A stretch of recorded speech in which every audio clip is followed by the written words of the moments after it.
আসসালামু আলাইকুম। নাহার মির্জা ব্লগ থেকে আপনাদের সবাইকে স্বাগতম। সবাই কেমন আছেন? আশা করছি আল্লাহর অশেষ রহমতে সুস্থ আছেন, ভালো আছেন। আলহামদুলিল্লাহ আমরাও ভালো আছি। আরও একটি নতুন ভিডিও দেখার জন্য আপনাদের সবাইকে আমন্ত্রণ জানাচ্ছি। আশা করছি আপনাদের আমার আজকের ভিডিওটা খুব ভালো লাগবে।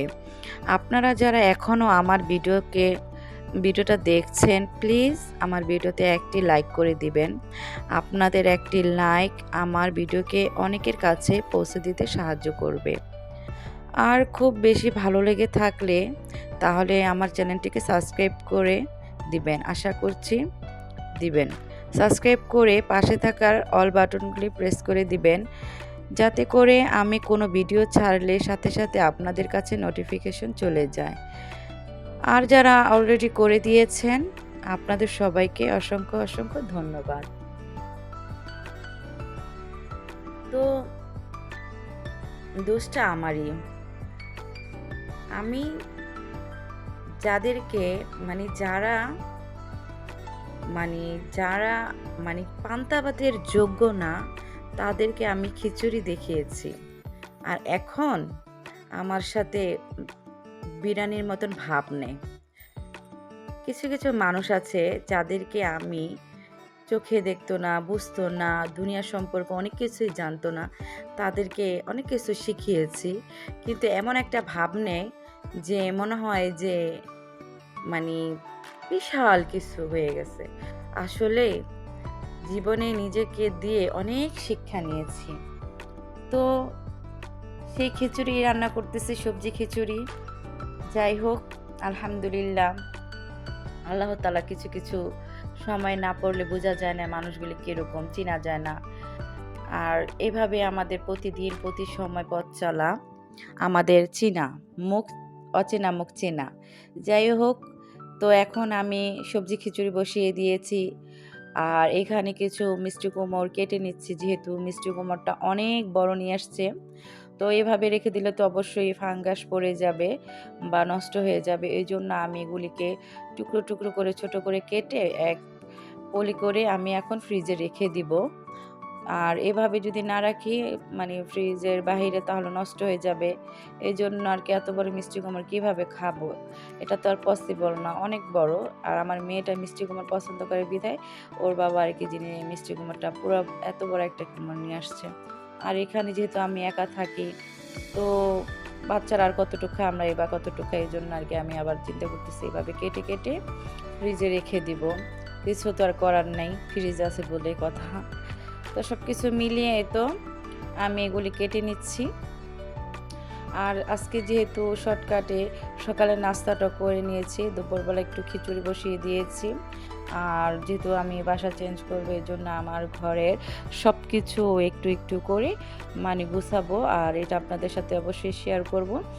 আর এখানে যে কাচের যে জিনিসগুলো আছে, এগুলি সব ছোট ছোট কার্টনে করে এগুলি আমি গুছাবো, আর এটা আপনাদের সাথে শেয়ার করব। তো এইখানে কিছু কাটা হয়ে গেছে, যেগুলি কাটা হয়ে গেছে এগুলি ফ্রিজে রেখে দেবো। আর কিছু রান্না করেছি, আর কিছু রেখে দিব, যেটা কালকে আগামীকাল যাতে আমি কিছু করতে পারি সেজন্য। আর অনেকটি হয়েছে, কি করব, আল্লাহ তাআলা যেন, আমার অনেক খারাপ লাগবে নষ্ট হয়ে গেলে, সত্যিই অনেক খারাপ লাগবে। আর মিষ্টি কুমড়াটা মাশাআল্লাহ এত পরিমাণ মিষ্টি, আমি যখন খিচুড়িটা টেস্ট করেছি তখন পুরো খিচুড়িটাই মিষ্টি হয়ে গেছে। আর যেহেতু এখানে গাজরটাও মিষ্টি থাকে, এটাও দিয়েছি, আলু দিয়েছি, ডাল দিয়েছি, কিছু পোলার চাল দিয়েছি, সিদ্ধ চাল দিয়েছি। তারপরে এখানে মিষ্টি কুমড়োটা যেহেতু দিয়েছি, অবশ্যই মিষ্টির কারণে আমার পুরো খিচুড়িটা একটু মিষ্টি মিষ্টি হয়ে গেছে। এই জন্য অবশেষে তো রান্না হয়েছে। আর এখানে কিছু ধনেপাতা আর কাঁচামরিচ দিয়ে দিয়েছি, যাতে একটু ঘ্রাণ পায়, ভালো লাগে। তো সব কিছু মিলে বাচ্চাদেরকেও দিয়ে দিয়েছি। আর শর্টকাট এটা করেছি কারণ আমার ওই যে বললাম না, আস্তে আস্তে আমি তো একা মানুষ, ঘর গুছাবো। মেয়ে যেহেতু বাহিরে মাদ্রাসায় চাকরি করে, আর ও আসলে আমি বেশি প্রেশার দিই না, যতক্ষণ পারি নিজেই করি।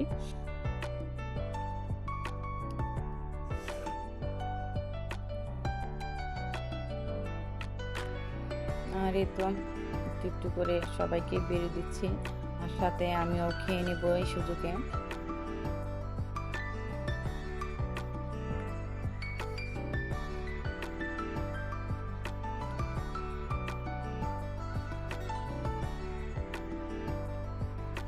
তো এই তো নিজেও নিয়ে নিয়েছি। কিন্তু মানে খাবারটা মাশাআল্লাহ অনেক ভালো হয়েছে, আঠালো আর অনেক টেস্টও হয়েছে।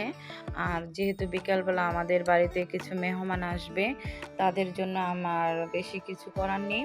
তো এখানে নুডলস রান্না করতেছি।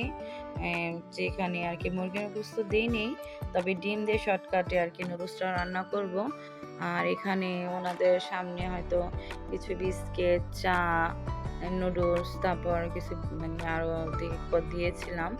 তো কিছুই খাইনি, শুধু একটু চা নিয়েছিল। তো এখানে আমি নুডলসটা রান্না করেছিলাম।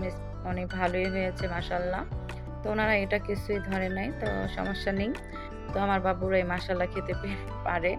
তো আমার টেনশন নেই কি। যাই হোক, এখন মেহমান এসেছিল, চলে গেছে। রান্না করে দিয়েছিলাম। কিন্তু সবসময় সব ফুটেজ তো আর ধরা যায় না, উঠানো যায় না। জিনিসটা অনেক অসুন্দর। তাই আরকি করিনি। আর এই তো নুডলস রান্নার সময় আপনাদের সাথে একটু শেয়ার করলাম। তো সবকিছু মিলিয়ে ওনারা চলে গেছেন। আমিও আস্তে, আস্তে তো মানে বাড়িতে এখানে কিছু কার্টন নিয়ে আসছি আমাদের নিচের মুদি দোকান থেকে। আবার আমার কিছু বক্স ছিল, যেহেতু ফিল্টার বক্স ছিল আর অর্ডার বক্স ছিল। এখানে আরকি কাঁচের জিনিস যেহেতু, আর এগুলো অবশ্যই কার্টন করে নিতে হয়। আর আমার কাছে এটাই মনে হয় যে সবচেয়ে ভালোভাবে নেওয়া। আর কার্টন করে নিলে কি যে ভাঙে না। আবার এখানে কার্টন করার পর কিছু বাচ্চাদের ড্রেস দিয়ে দিই, কাপড়-চোপড় দিয়ে দেই। যেগুলো আরকি পরে না, মানে আমাদের যেগুলো মানে নষ্ট, ওগুলি দিয়ে দেই যাতে আমাদের জিনিসগুলো ভাঙে চলে না, নষ্ট না হয়, এজন্য আরকি। তো এইভাবেই আরকি আমার প্রত্যেকটা জিনিস আস্তে, আস্তে কার্টুন করে নিচ্ছি।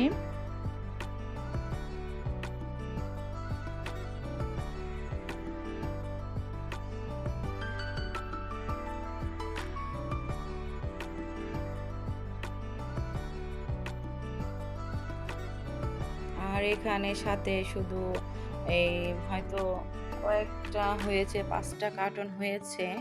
এই হাবিজাবি আরকি সবই কাচের। আর যেহেতু শুধু এগুলিই না, আরো বড়, বড় ৩ টা আরকি বস্তা করেছি। সেগুলির ভিতরে আরকি এই যে যত ধরনের মানে অন্য কোনো যেগুলি ভাঙবে চলবে না, সেগুলো আরকি রেখেছি। যেমন ওই যে ইলেকট্রনিক হিটার, আরো আরো কিছু ইলেকট্রনিক আরেকটা আছে। মানে সবকিছু মিলিয়ে তারপর কিচেনের অনেক কিছু, হাঁড়ি, পাতিল, যেগুলো আরকি ভাঙবে না ওগুলোকে সব আমি বস্তাতে ভরেছি। আর এখানে যেগুলি আরকি কাঁচের সেগুলি কার্টন করেছি যাতে না ভাঙে। আর এখানে তো আস্তে, আস্তে ওর বাবা আরকি মানে জিনিসটা মানে বেঁধে নিচ্ছে। আমিও ওইগুলি আরকি একটু, একটু করে হেল্প করছি ওনার সাথে। আর সাথে, সাথে একটু ভিডিও করছি। আর ছেলে তো অবশ্যই ভিডিও ধরতেই পারে না। আর কি করার, নিজেরটা নিজেকেই করতে হয়।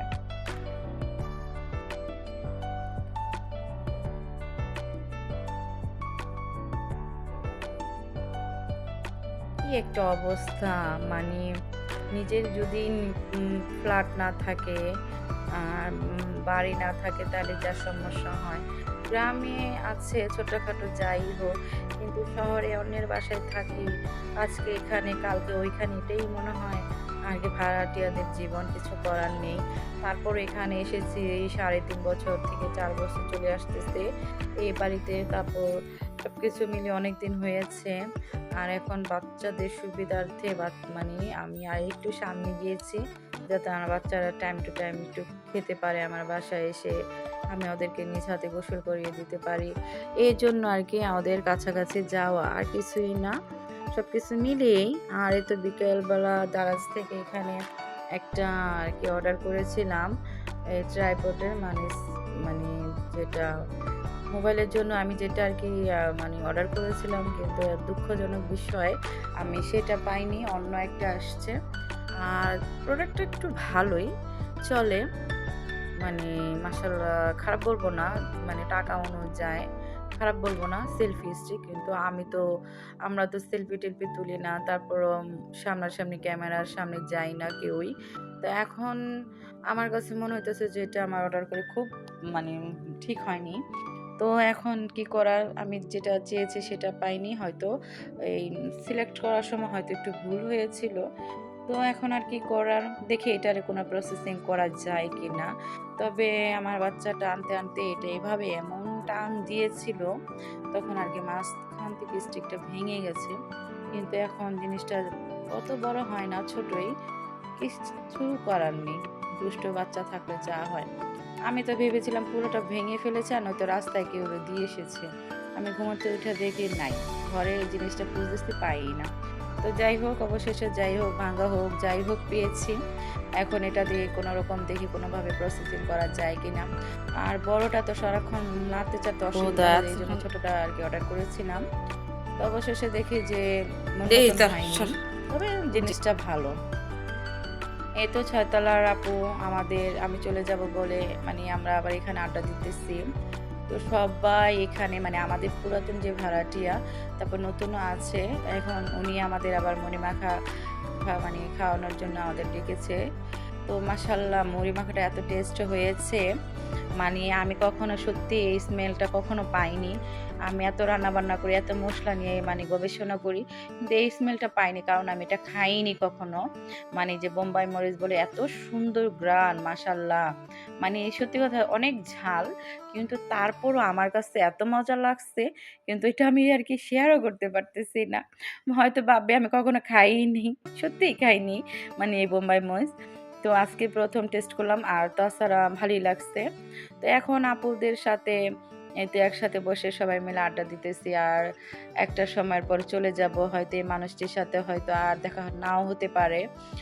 জানি না কে কোথায় থাকবো। আর সবচেয়ে বড় কথা এই তো তাদের সাথে একটু ভিডিও ফুটেজ হালকা তুলে নিয়েছি, যাতে এই সময়টা যেন মনে থাকে। তো এখানেই বিদায়। আল্লাহ হাফেজ। আসসালামু আলাইকুম।